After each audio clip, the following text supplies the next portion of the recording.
You ahead of Dan where he was in 10 months? I think you probably would be.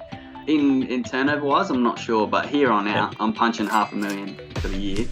So today we're joined by Adam, and you've just been going for less than a year, and I hear you're a bit of a star. So your franchisor Dan told me how much revenue you're generating in your business, and it's quite amazing. Within 12 months, you've already got multiple employees. You're earning a substantial amount of money every week, which is absolutely fantastic and a credit to yourself. So let's just start off with first, Adam, about what were you doing prior to Jim's Mowing, and how have you found the experience so far? So before I started with Jim's Mowing, I was actually a teacher, and I taught for about 3.5 years. I was doing casual stuff on the Gold Coast, and then I moved up way up north in the Gulf of Carpentaria. I was teaching there for about 2.5 years. Started climbing the ladder, so to speak. Got into leadership for the school, and I was in leadership for about a year and a half. Just with the school holidays and everything, like you get paid, you have lots of breaks. It was great, but just the money wasn't there for me. Was trying to save for a house and flying in and out of the island, even with all the government perks and benefits of the job, just wasn't, I think, was just getting hit harder on tax than I had expected. So gyms, I had looked into gyms probably right before I started teaching. Just thought, oh yeah, I could probably do it as a side gig while I was studying. And then, the emails just came every 6 months or whatever. And so then I finally saw an ad and thought, yeah, right, like I'll give it a crack, because the guaranteed weekly income was basically the same as what I was making as a professional teacher. And so I thought, the flexibility of hours, the things that you would hear from a lot of the ads and the guys say that you could work minimal hours and earn the same income as I was earning as a teacher. More time with family, you can, got time to do school drop off and all the rest of it. I thought, yeah, right, sounds good. Like I've got 13 weeks of holidays. I'll jump in, see how it goes. Yeah, so that's pretty much what got me into it. And within my first month, I made back what I had invested. So I was like, all right, it's a winner here, and I can do something with it. So stuck around. That's an amazing effort in your first month. How did you get to that level so quickly? Because sometimes people might take a bit longer to build, whereas with you, you've just, as you said, your ROI is pretty much you paid off. You've generated that money back from in the first month, which is quite amazing. So, is there anything you think you maybe did differently, or how did you do that so quickly? As I was investigating, the most common thing I heard was talk to people, talk to people, talk to people. I saw Dan's heroic Jim's Mowing career, and I thought, all right, like I want to It's match. heroic. That's a good. You love that. I want to match what he's done, or like I'm very competitive, so I'm gonna Yeah. I'm gonna beat him. That was my goal starting out. So I talked to Dan. I said, how do I do this? And Dan said, look, mate, talk to this guy, and this guy. They're franchisees. They're killing it. So I called them, had a chat with them, see what they did, and then basically just did the exact same thing as what they were doing. And that's why my first month was just monstrous. And then as time went on, I was like, I want to get off the tools and get other guys on and pay them like a better rate than what they would get at any other job. Yeah, I called people, called Dan, my franchisor, had a chat with them, heard what they did, and I did the same thing. And what were they doing? What were they doing, Adam, that you implemented? What were some things? So I come from, like, before I was teaching, my father's a builder. So I was working offside a lot of tradesmen, had a lot of landscaping experience. My father would build a house, and me and my two brothers would do all the landscaping. So I had heaps of experience in gardening. I took on a lot of landscaping jobs to start out, and that's like was big money for the first month. But as time went on, I was like, Dan made a killing doing mowing. So like, how is he doing that? I talked to him about it, and he was like, you got to be right on your pricing, you got to be right on your overheads. Like you just got to make sure everything kind of lines up with what you want. And then the more I listened, I remember Jim's at the Jim's training. Jim's voice comes to mind. He says, "We are the elite. We don't want the people that are cheap as chips." And around that time, I was doing cheap as chips mowing, because I was just, I need that source of income. I need the income coming into the cash flow, and the cheap guys usually pay on time. Just the more I talk to people, the more I learn that there are ways to get money before you do a job, so you can have the cash flow coming in, as opposed to doing the work and then hoping you get paid within a decent amount of time. So moved away from landscaping and just started ramping up the mowing and taking leads that were just mowing. And the more I did that, the leads kind of stayed the same. I got the same amount of leads, but they were all targeted at mowing as opposed to across the board. And so that's how I started building up my runs and getting a lot of regular clients. And to be honest, I didn't expect the growth, because whether I was charging my minimum price or my premium price, people were accepting at the same rate. So I, again, went back to my franchisor and said, what the hell's going on here? Like, doesn't matter what I say, they accept it, and they stay on board as well for regular jobs. And obviously that comes down to a lot of customer service, good communication, punctuality, that they love it. I think communications is key, because in this industry, you get a lot of guys that start up their own business and they're working for wages. Really, they'll do a mow for like $50, and it might take them an hour and a half. And like, I've got 2 guys in a trailer that'll knock over a job in 30 minutes, and so cuts down on the noise time for the customer, just makes them have a better experience. And yeah, I guess people prefer that. And we show up, we're on time, we have a system where we got the customer satisfaction guarantee. We'll come back and fix it, no charge to you guys. We come back ASAP. Basically, just giving them a good experience is what helps build it, as well as just targeting the leads that you want. And when did you put on your first employee? How soon into the business? So 3 months in, I took 2 months off. I got my younger brother to come and basically do everything. I changed the number on the gym's lead transferred to go to him. So he would get the leads, he would contact the customers, he would go out and quote, he'd go out and do it. He did it all. I just sent the invoices. That was it over that 2-month period. And then I came back and he was like, dude, like, I want to get into fitness. This isn't really my industry that I want to work in. I was like, all right. So I took it back for 3 months and got my first, basically, he was casual at the time, but he's pretty much full time. He was doing above 40 hours with me because I had a lot of work because it was hitting summer. So it was around November. So 3 months in, 2 months off. What's that? 5 months, and then 3 months later, about at the 8-month mark, I had a guy that was working with me, and then 2 weeks after that, got another guy, and I was off the tools. So I basically worked about 5 months with gyms before I was like work from phone, as opposed to working on the tools and going outside. So you're full off the tools now? Yeah. I'm just sales now. I just do quoting, and even if there's a job that needs fixing up or something was missed, I go out, have a look, say, yep, it was missed, and then get the guys to go out and do it. So I haven't picked up a whip snipper or pushed a mower for, probably about 3 months now. A lot of guys who will be listening to this, maybe current franchisees, wanting to probably do what you have done, maybe probably 5 or 6 years even into the business. So how did you relinquish control of of doing what you've done? Because a lot of people want to do what you're doing, but they struggle to do it. Whereas you've done it so quick, within less than a year, which I think is what the goal for a lot of people is. So how did you do it? Finding the right guy, because the biggest control, and you give it to someone else, the quality of service goes down a lot. So finding the right guy, he's got the right attitude, he shows up, he's consistent, and he's with me every day. And every day I just use what we used at school, was positive reinforcement as opposed to negative. Like, oh, you didn't do that, you missed that. So, no, you did a good job here. This is what I want you to work on next time. Instead of saying what you've done wrong, you tell him what he's done right and what he can do better.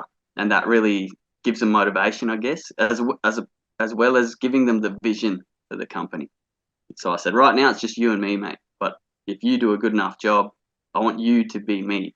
So you learn the sales and you start getting off the tools like I have, and you just go out and do quality control for the other guys. You do the sales, but I pay you higher. And so show him the ladder. He's able to climb the ladder. It's not a dead end job for him. And if he wanted to buy part of the business once we grow bigger, he can do it, take his own and go. So giving them the vision, I guess, was super important as foundation, but training them. Like, if you really want it to work, you need to make that guy that you're hiring or woman, they need to be you. And so he needs to do the same thing. He needs to think the same thing. He needs to talk to the customer the same way I do. And so it was just training. I trained him. He was with me for about a month, every single day, just training, getting him to reflect on his day as well. Like, what did he do? What does he think he's good at? What does he think he can do better? And you see how nothing is a negative connotation there. Everything's positive, building. And that's really what gets them to where they are, where I can have full trust in them that they're going to come to work, they're going to do a great job. I don't need to be sitting there with anxiety going, oh my goodness, I'm going to lose a customer because I'm not sure if he's going to get there. I'm not sure if he's going to do everything he needs to do. It's just, they're 100% in control. They are me. They're just clones of me doing the same thing I would do. A great point. So you've invested a lot of time into the training, which is fantastic. Whereas sometimes people might not do. They might be a couple of days and then away they go. But you sound like you've invested a lot of time, Adam, into these person, and your star rating is really good. I've had a look on the system here. So you maintain quality control whilst being in the office, which I think's the most biggest challenge for people is when they have employees to manage that sort of quality control. So it's obviously working. Now, where did you find these people? Where do you find your employees? Is there any sites or how do you find them? Yeah, so I guess that's the hardest thing. I post on Facebook, on the Facebook groups. Every suburb will have its own little group, Yep. and some are more active than others. So I jump on the active ones and I post, this is what I pay. Come work for Jim's Mowing. We have this many hours a week minimum for you. And then you get flooded, honestly, you get flooded. And that's free advertising. You could jump on Seek, but I meet a lot of Jim's guys at the tip and they say you pay like $350 Yep. for It's a lot of money. and you get flooded, but it's just resumes. Like you have no person-to-person conversation and it's a lot of time, it's a lot of effort. And I thought, then you get a guy and he's just, he doesn't work out. So I thought, I don't want to spend too much time and money on something that's not very efficient. So I thought, all right, I'll go on Facebook because then I can check on their Facebook profile. I can kind of suss them out and kind of judge the book by its cover before I get them on. And then I'll send them a list of questions. Some people respond, some people don't respond. I think it's a lot better than a resume. Wait, so when you say this is great advice for our franchisees, I want to put this in the next newsletter actually. Yeah. So you go in the Facebook groups and you post. What's your job post? I'm looking for full time or looking for a casual gardener, or what's the actual description you're putting in the group post? So it just says, I'm hiring, Yep. Jim's Mowing, and the rate. That's it. And then if they're interested, they'll contact me. Some people say they want more money. Some people say, how many hours is it? And then as soon as I get a response from them, I send them 8 questions to respond to. And it shows them when was the last time, or how long have you been without work? How many hours are you willing to do? What's your availability? And then I give them some customer service questions as well. What would you do in this case, this case, this case? And these are common problems that will arise during the job. Some people will respond and answer all the questions. Great. Some people won't, but you got to be careful as well because if a guy tells you everything you want to hear, you got to remember if it's too good to be true, it's too good to be true. Some people will say everything that you want to hear, and then when you say, all right, mate, come to work at this day, this hour, they just don't show up. And then you're left without a worker and you've got to kind of problem solve that. So if it's too good to be true, it's too good to be true. That's been my experience with the last 50 guys that I've talked with. Yeah. And with those questions, Adam, are you saying like a Google form, or is it just literally over Messenger, or how do you get the questions to them? Is it a Word doc, or what do you do? Yeah, no, it's just a copy and paste message from Messenger from the Facebook. Yeah. No, it's a great bit of advice. And you're right, a lot of guys spend a lot of money in Seek, but these groups are really good. We've actually got a Jim's Mowing Work for a Franchisee Facebook group as well now. So we're starting to get people, because we always get asked on the main page, I'm looking for a job, Awesome. looking for jobs. So we get into post in that group, and hopefully over time that keeps building. But yeah, it's a really good way you do it, because that's a big problem for franchisees and what they do. And in regards to how you actually run your crews, you got how many employees? Is it 4 people now you have, or? Yeah, I've got 4, and then I've got 1 admin as well. Okay, it's great. So So you've 4 got guys on the tools, 1 in the office. Yeah. now. Are they going out in twos, or are they going out individually, or how are you doing that? Yeah. So when I started, I went with 3. I went with 2 guys, and then I trialed with 3, and it doesn't save you any money. It doesn't make them more efficient or anything like that. So I went down to 2. I even tried just 1. Some guys can do 1, but they run out of energy quickly. So they're more likely to take a day off or take longer breaks or not get through all the work for the day. 2 is perfect for my business. 2 is perfect. They swap, they alternate. 1 does the snipping in the first job, 1 does the mowing, and then they swap for the next one. They also swap driving as well. So they share the load on absolutely everything. Everything's 50-50. I do have one team that told me he prefers just mowing, he prefers just whip snipping. Doesn't want to touch a mower. So they work like a treat. They're beautiful. They smash out the work and they hammer it because they love what they're doing.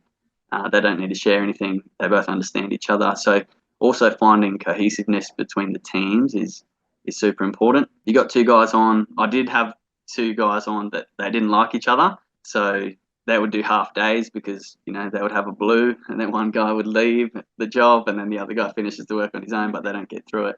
So I had to sort that out. They're both still on. They're just in different teams. And and they love it too. They prefer it that way. How do you maintain the are you checking in every day at the end of the day, or how do you maintain communication with them, or are you doing it on the phone all the time per job, or what are you doing with them?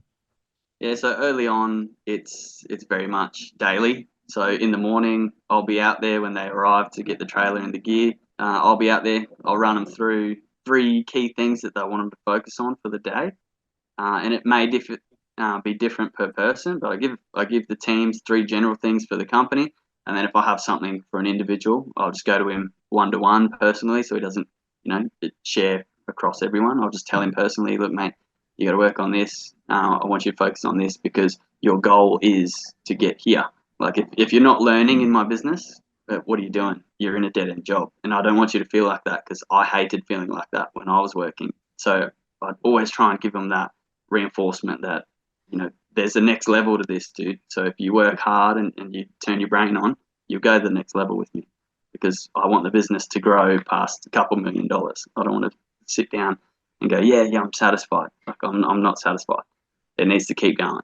And so I try to put that into them. Like I said, they need to become me. And once they get that, and they get that ambition as well, they realize, oh yeah, it's not a dead end job. I can earn a lot more money than even going to university and getting a degree.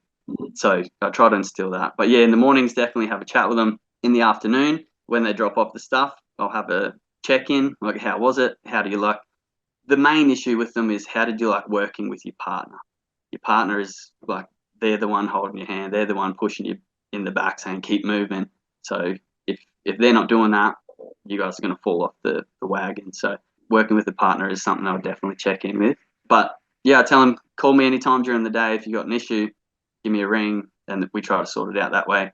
I try to get them to try and figure it out themselves because that's what I would do if I was on the tools. But if they can't, or if they have any questions, yeah, they call me any time of the day. It happens a lot depending on who you got. I used to have a guy that would call me all the time, every job he got to, because he just couldn't make an executive decision on his own. But obviously he's no longer with us because I want someone that can figure things out. If you got problem solving, it's hard to find, but you can teach it. And if you do spend time on teaching it, you'll be like, you'll have a whole day, whole week to yourself where you don't hear from your employees, everything runs smoothly, and you got the money in the bank.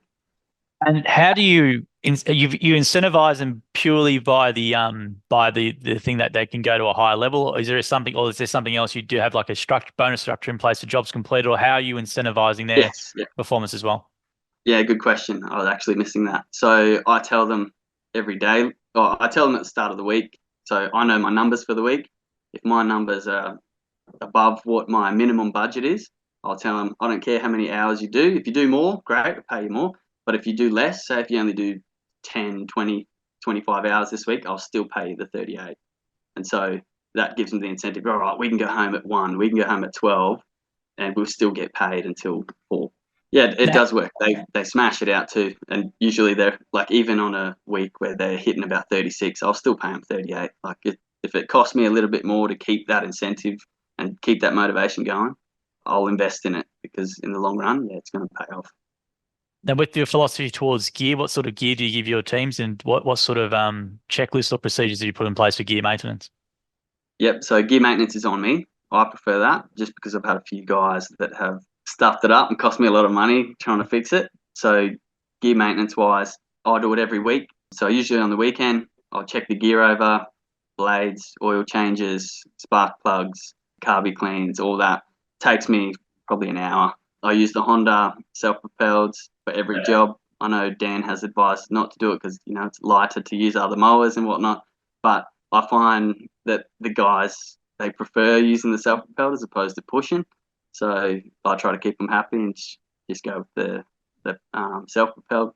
I use combi tools as opposed to snippers. So I use the combi snipper attachment, the Still brand, and same with the Still blowers as well. So one whipper snipper, which is a Still in the trailer, only one mower, and with the combi and attachment, hedger, pole saw, and snipper as well.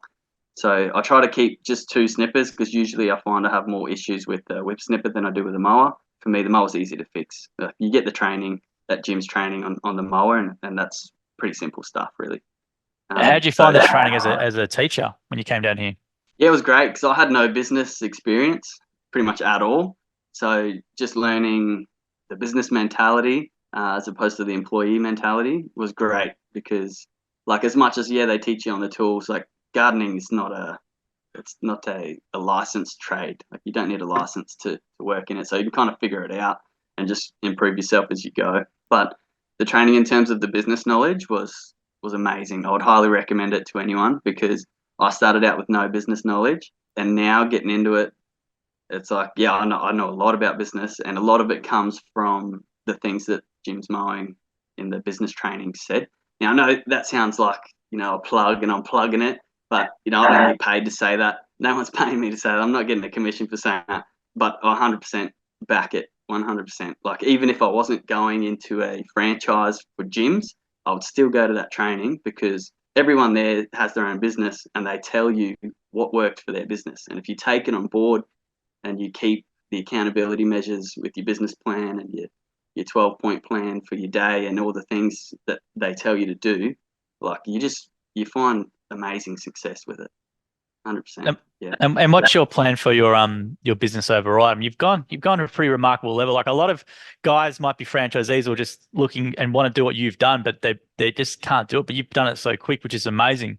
So, what's your plan for your own business? Are you like, is it a revenue goal? Like I want to hear, as you mentioned, 2 million or $1 million revenue, or is it something where you just want to see how much you can get to 20 staff, or what's your sort of overall vision for let's say, your business over the next, let's say, 5 years? Over 5 years. So my initial plan for 5 years is to be where I am today. And so I'm like, okay, in 5 years, I'm going to smash that. So it's made me consider what my goals were. Initially, I told Dan I want to make it multi-million, but now I'm looking at, I'd probably be satisfied with minimum take home of 20 grand a week net. So if I could get 10 trailers on, get 20 blokes on, have a commercial warehouse where all the gear's stored and everything, that's where I'd want to be. And eventually I'd want the monopoly on it. So I often see the ads on the gym's website, guys are selling their stuff. And I'm thinking, you're crazy, man. Why are you selling? Like the opportunity is there. You just got to figure it out and get it. And so if they're selling, I'm going to buy their stuff. I'm going to buy their clients, and I'm basically going to have all Queensland. It's just going to be me under gyms. That's the ambition. But yeah, like it's 100% doable. Like I've got no doubt that I could do that if I wanted to. Yeah. We're going to give you this on behalf of the gyms group. So you'll get this via email, which is in a core silver membership. But I'm very impressed, Adam. It's amazing what you've done. I interview a lot of franchisees. I probably interviewed 250 in the last year and a half. And you've definitely achieved in regards to business growth, the most in that short amount of time. So within 10 months to do what you're doing, to be off the tools, is a lot of franchisees' dreams, and they don't do it because of all these reasons, but you've managed to do it. So, and I think you've outlined a lot of ways you've done it, which I think from hearing you speak, you can tell why you've been able to do it. But you've got a really strong focus on training and caring for your guys and your employees.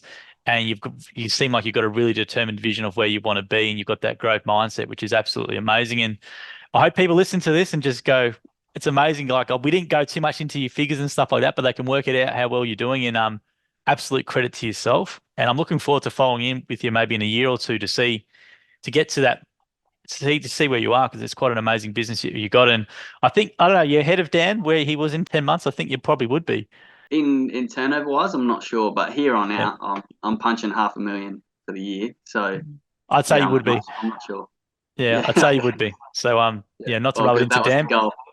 But he's obviously driving you to do that. So but no, mate, you're an absolute star in the division. Really happy to have met you. It's great for us to see how well you're doing. It's just an amazing achievement, but it's a big credit to yourself, and obviously you got Dan supporting you there too as well. So Adam, thank you very much for joining us today on the Jim's Mowing podcast. We appreciate your time.